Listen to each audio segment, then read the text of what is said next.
What's up everyone, Danny Lightning back with another CSR2 video. Today we are going to do a stage 5 shift pattern and tune on the 812 GTS. We're going to do a stage 6 shift pattern and tune on the GTS. We're going to do a review and then we're going to see if we can find any type of good way to set this up for live racing. Alright, so first off, let's go see what this can do when it maxed out, and then we'll move over to stage 5 and then get on with the other stuff. So let's go do it to it. Alright, so when the car is maxed out, nitrous goes all the way to the right, final drive around 2.51, and tires on 26 psi. We got a 52 and a 48, so we do have all the stage 6 parts and all of the fusion parts. That's going to give us a dyno time of an 8.170. Now to drive it when it's maxed out, what we're going to do is let go of the gas just a little bit before number 1 to try and get a perfect start. A split second later, you're going to shift into second gear, third gear around 6,000 RPMs in nitrous, and then all good shifts right before the red line. 3, 2, 1, go. Second, third nitrous, fourth gear, fifth gear, sixth gear, seventh gear. And I think I was a little bit late on shifting on one of those gears, but that's okay. It probably slowed us down a little bit, but probably not too bad. We got an 8.082. Not a bad time. If you get a perfect run, you might get into the 8.01s on this car. And looking back at the dyno time, that is beating dyno, so hey, that's kind of cool. It does beat dyno a little bit once it's maxed out. Alright, so we're going to go ahead and switch this over to stage 5 parts only, and I'm going to tell you what, it was not super easy to figure out a way to make this car run good on stage 5. It runs way better when it's maxed out. But anyways, this is how you're going to tune it when it's on stage 5 parts with all the fusions. We're going to go ahead and put the nitrous at pretty much in the center, 223 over 7.3. Now you can play with this a little bit if you want.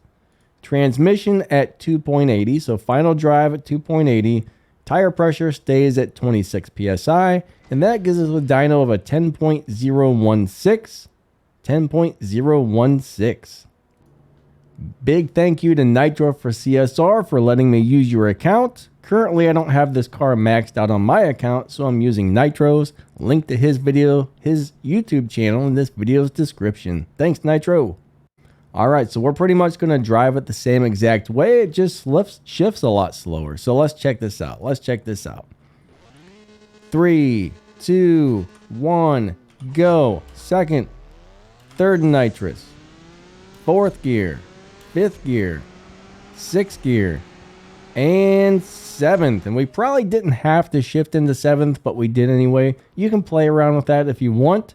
There we got a 9.943. The last one was a 9.920. That gave us a dyno, with the dyno of a 10.0. So with that setup, it is beating dyno by just a little bit. Beating dyno is a very good thing. You want it to beat dyno by a little bit, but hey, sometimes a lot's good too. Okay, so it's review time.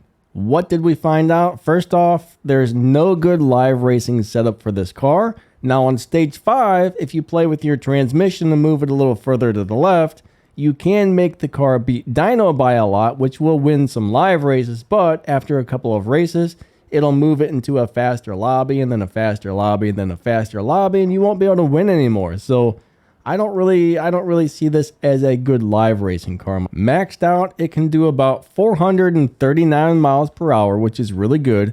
0-60 in 1.0, 0-100 in 1.8. Not bad, not bad. I mean, those are some pretty decent times on that, right? 8.01 something is the fastest time I've seen recorded on this so far, which is pretty decent. Not great, but decent.